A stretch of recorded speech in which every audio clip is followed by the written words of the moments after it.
The dead man, the phenom, the Undertaker. 1991 से 1994 का Undertaker के करियर का फेज ओल्ड वेस्ट मोर्टिशियन नाम से जाना जाता है। कैसे जुड़े पॉल बेरर अंडरटेकर के साथ? क्यों उनका अल्टीमेट वॉरियर के साथ फ्यूड कट शॉर्ट किया गया?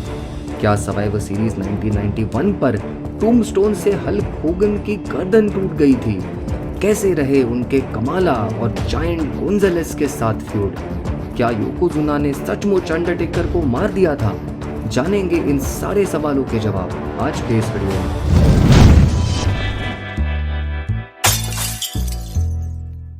नवंबर 22, 1990 वो हिस्टोरिक दिन है जहां अंडरटेकर ने अपना WWE डेब्यू किया। सर्वाइवर सीरीज पर $1 मिलियन मैन की टीम के मिस्ट्री पार्टनर के तौर पर उन्हें इंट्रोड्यूस किया गया। उनके मैनेजर थे ब्रदर लव ब्रूस प्रिचर्ड। अपने डेब्यू मैच में एक जबरदस्त टूम्बस्टोन देते हुए उन्होंने कोको बी वेयर को पिन कर दिया और बाद में खुद काउंट आउट होने से पहले डस्टी रोड्स को भी एलिमिनेट किया। ये शानदार परफॉर्मेंस था। वैसे इंटरेस्टिंग चीज़ है कि इस मैच से पहले नवंबर 19, 1990 के सुपरस्टार्स पर उन्होंने मैरियो मैंसिनी को रेसल किया था, मगर ये मैच टेलीविज़न पर एयर हुआ दिसंबर 15, 1990 को। साथ ही नवंबर 20 को भी रिक सैमसन के साथ उन्होंने एक मैच रेसल किया था, मगर वो भी एयर हुआ बाद में दिसंबर 9, 1990 को WWF रेसलिंग चैलेंज पर, और इसीलिए सर्वाइवर सीरीज उनका ऑफिशियल इन रिंग डेब्यू बना। इसके बाद 2 महीने तक अंडरटेकर जॉबर्स से रेसल करते रहे। 1991 रॉयल रंबल का भी वो पार्ट रहे थे जो हल्क होगन ने जीता। फरवरी 1991 में उन्हें एक नए मैनेजर दिए गए। ब्रदर लव ने पॉल बेरर को अंडरटेकर के मैनेजर के रूप में इंट्रोड्यूस किया। ये एक फैंटास्टिक मूव था और इनकी जोड़ी लेजेंडरी बन गई। पॉल बेरर ने अर्न कैरी करना शुरू किया और अंडरटेकर की सुपरनैचुरल पावर्स इस अर्न के साथ जुड़ी गई। जब भी अंडरटेकर मैच में थोड़ा मार खाते तो पॉल बेरर अर्न ऊपर उठाते और अंडरटेकर वापस फॉर्म में आ जाते। अपने शुरुआती दिनों में अंडरटेकर अपने अपोनेंट्स को मैच के बाद एक बॉडी बैग में बंद कर देते थे।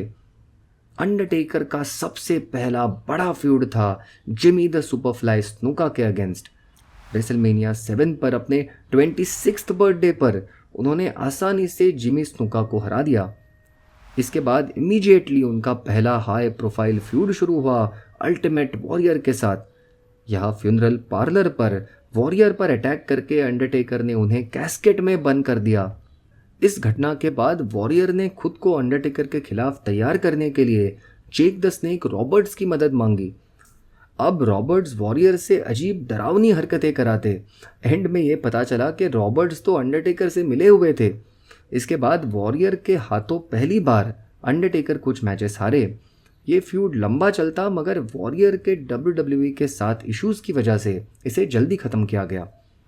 सितंबर 1991 में किंग ऑफ द रिंग पर क्वालिफाइंग मैच में अंडरटेकर ने एनिमल को हराया, मगर सेकेंड राउंड में वो और सिड विशियस डबल डिस्क्वालिफिकेशन से टूर्नामेंट से बाहर हो गए। नवंबर 1991 के सर्वाइवर सीरीज पर चैंपियन होगन और अंडरटेकर ने रेसल किया WWE चैंपियनशिप के लिए। यहाँ सरप्राइजिंग चीज़ ये थी कि हील होने के बावजूद काफ़ी लोग अंडरटेकर को चीयर कर रहे थे, जो सुपर हीरो होगन के सामने रेयरली होता था। दोनों ने अपने स्टैंडर्ड मूव्स परफॉर्म किए, मगर एंड में पॉल बेरर के डिस्ट्रैक्शन का फ़ायदा उठाते हुए रिक फ्लेयर ने आके स्टील चेयर रिंग में रख दिया और अंडरटेकर ने होगन को स्टील चेयर पर टूम्बस्टोन पाइल ड्राइवर देखे ये मैच जीता और उस वक्त के यंगेस्ट WWE चैंपियन बने। ये इम्प्रेसिव था। अपने WWE डेब्यू के एग्जैक्टली 1 साल बाद अंडरटेकर आज WWE चैंपियन बने थे। वो उस वक्त 26 साल के सबसे यंग चैंपियन भी थे। यहाँ अंडरटेकर ने होगन को जो आखिरी टूम्बस्टोन दिया था उससे दोनों में काफ़ी गलतफहमियां हो गई। एक स्टोरी के मुताबिक होगन ने कहा कि अंडरटेकर ने उन्हें ये टूम्बस्टोन देते वक्त ठीक से प्रोटेक्ट नहीं किया था और उनके गर्दन को चोट पहुंची थी। अपने करियर के शुरुआती दिनों में अंडरटेकर इस बात से काफ़ी डर गए थे कि क्या उन्होंने लेजेंडरी होगन को अनजाने में इंजर कर दिया है। मगर 2 दिन बाद जब अंडरटेकर ने रिप्ले देखा तो उन्हें लगा कि यार होगन को तो ठीक से उन्होंने प्रोटेक्ट किया था और उनका सर चेयर से काफ़ी दूर था, मगर होगन सबको स्टोरी बता रहे थे कि सर पटकने की वजह से उन्हें नेक इंजरी हो गई है। अंडरटेकर ने होगन को कन्फ्रंट किया और इस बारे में पूछा तो होगन ने कहा कि दरअसल सर पटकने से नहीं, मगर अंडरटेकर ने उन्हें टूम्बस्टोन देते वक्त इतना टाइट पकड़ा था कि उनकी गर्दन जकड़ गई है। इसके बाद कई सारे इंटरव्यूज़ में सालों तक होगन इस क्लेम से अलग अलग वर्जन बताते गए और अंडरटेकर इस बात से काफ़ी नाराज़ हो गए कि उनके करियर के शुरुआत में होगन ने उनका नाम खराब करने की कोशिश की है। वैसे टू बी फेयर, शुरुआती दिनों में अंडरटेकर का टूम्बस्टोन ज़रूर थोड़ा डेंजरस था। सर्वाइवर सीरीज़ 1990 के अंडरटेकर के अपोनेंट कोको बी वेयर ने भी बाद में कुछ इंटरव्यूज़ में ये कहा है कि यह टूम्बस्टोन काफ़ी डेंजरस मूव था उस टाइम पे। खैर, जो भी हो, शायद इसी की वजह से अंडरटेकर को अपना दूसरा वर्ल्ड टाइटल जीतने के लिए 7 साल लग गए। सर्वाइवर सीरीज विक्ट्री के बस 6 दिनों बाद अंडरटेकर और होगन का रीमैच हुआ ट्यूसडे इन टेक्सास पीपीवी पर। फिर से दोनों ने अपने स्टैंडर्ड मूव्स किए। इसमें भी रिक फ्लेयर और पॉल बेरर का इंटरफेरेंस हुआ, मगर होगन ने अंडरटेकर के अर्न में से मिट्टी निकाल के अंडरटेकर के आंखों में झोंक कर उन्हें पिन करके ये मैच जीत लिया। अंडरटेकर का फर्स्ट टाइटल रेन बस 6 दिनों का रहा, मगर दोनों मैचेस में हुई कंट्रोवर्सी को देखते हुए वर्ल्ड टाइटल वेकेट किया गया, जिसे रॉयल रंबल 1992 पर रिक फ्लेयर ने जीता। अब तक अपने करियर में अंडरटेकर एक हील थे। फरवरी 1992 में जेक द स्नेक रॉबर्ट्स ने माचो मैन रैंडी सेवेज की वाइफ मिस एलिजाबेथ पर स्टील चेयर से अटैक करने की कोशिश की। उसे अंडरटेकर ने रोका और अंडरटेकर और Paul bearer first time fan favourite बन गए। फरवरी 29, 1992 के सुपरस्टार्स के एपिसोड पर जेक रॉबर्ट्स ने जब उन्हें कन्फ्रंट करते हुए पूछा कि तुम किस साइड पर हो, अंडरटेकर ने जवाब दिया नॉट योर्स, जिसके बाद रॉबर्ट्स ने बेरर और टेकर पर अटैक कर दिया, मगर टेकर ने उन्हें भगा दिया।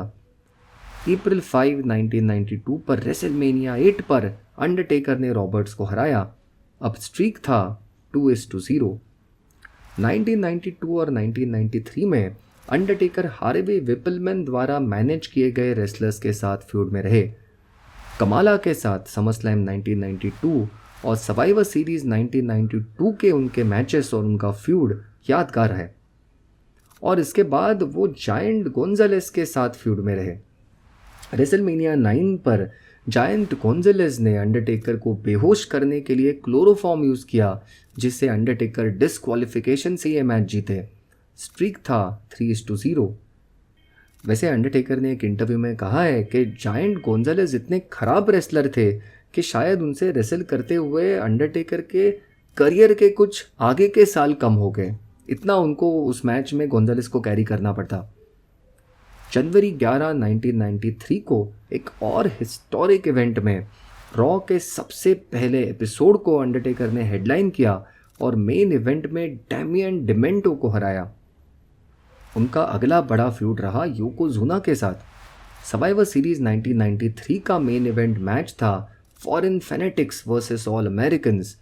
फॉरेन फैनेटिक्स के कैप्टन थे योकोजुना और उनके साथ थे क्यूबेकर जेक्स, लुडविग बोर्गा और क्रश। वही ऑल अमेरिकन्स के कैप्टन थे लेक्स लूगर और उनके साथ थे टटांका और स्टाइनर ब्रदर्स। मगर फॉरेन फैनेटिक्स ने टटांका पर अटैक कर दिया end of all people Undertaker उनकी रिप्लेसमेंट बन के टीम ऑल अमेरिकन्स में शामिल हुए। This is the first time Undertaker और योकोजुना क्रॉस्ड पाथ्स।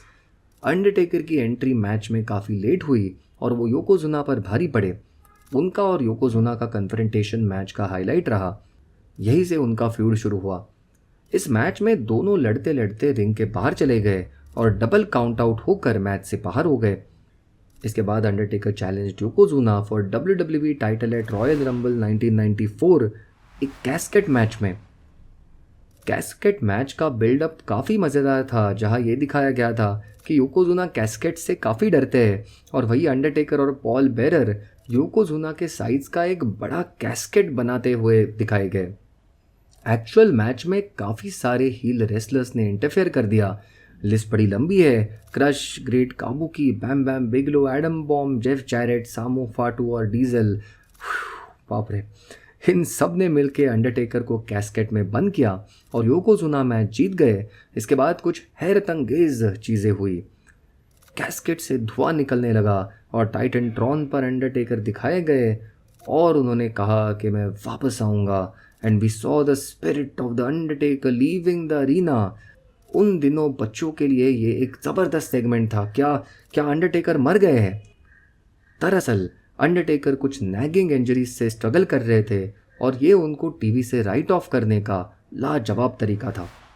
हम कह सकते हैं कि इसी के साथ अंडरटेकर के WWE करियर का पहला दौर, जिसे हम ओल्ड वेस्ट मॉर्टिशन कह सकते हैं, ख़त्म हो गया। इस दौर में वो एक ज़ॉम्बी जैसा चलते। उनका रेसलिंग स्टाइल स्लो था क्योंकि कैरेक्टर ही वैसा था। उनके प्रोमो स्किल्स स्लोली डेवलप हो रहे थे। अंडरटेकर कैरेक्टर की कुछ विंटेज चीज़ें भी इस दौर में डेवलप हुई, जैसे कि सिटअप्स, आंखें ऊपर करना, रिंग से कभी ना गिरना, अर्न की शक्ति। टूमस्टोन पाइल ड्राइवर भी इवॉल्व हो रहा था। आप उनके पहले कुछ मैचेस देखिए, थोड़ा अलग वर्जन था टूमस्टोन का, आज बहुत अलग है। इस फेज के बाद $1 मिलियन मैन जहां फेक अंडरटेकर लेके आए, हाँ जी वही फर्जी अंडरटेकर जो आपको खिलाड़ियों का खिलाड़ी मूवी में अक्षय कुमार के साथ दिखाई दिया था, ये थे रेसलर ब्रायन ली। थैंकफुली पॉल बेरर असली अंडरटेकर को लेके वापस आए और असली अंडरटेकर ने बहरूपीय अंडरटेकर को समर स्लैम में हरा दिया। अंडरटेकर का ये लुक दिलचस्प था। वो अब ग्रे की जगह वायलेट ग्लव्स पहनते थे। उनका जो iconic entrance, lightning effects, blue colour का लाइटिंग, ये सब कैरेक्टरिस्टिक चीज़ें जो आज भी उनके साथ जुड़ी हुई है, वो उनके ये दूसरे रन में सेट हुई थी। मगर ये किसी और दिन की कहानी है। तो ये थी कहानी ओल्ड वेस्ट मॉर्टिशन अंडरटेकर की। अगर आपको ये वीडियो अच्छा लगा तो ज़रूर लाइक कीजिए और ऐसे ही कंटेंट के लिए आप चैनल को डेफिनेटली सब्सक्राइब कीजिए। मिलते हैं अगले हफ्ते एक और कहानी के साथ। देखते रहिए रेसलिंग स्टोरीज़।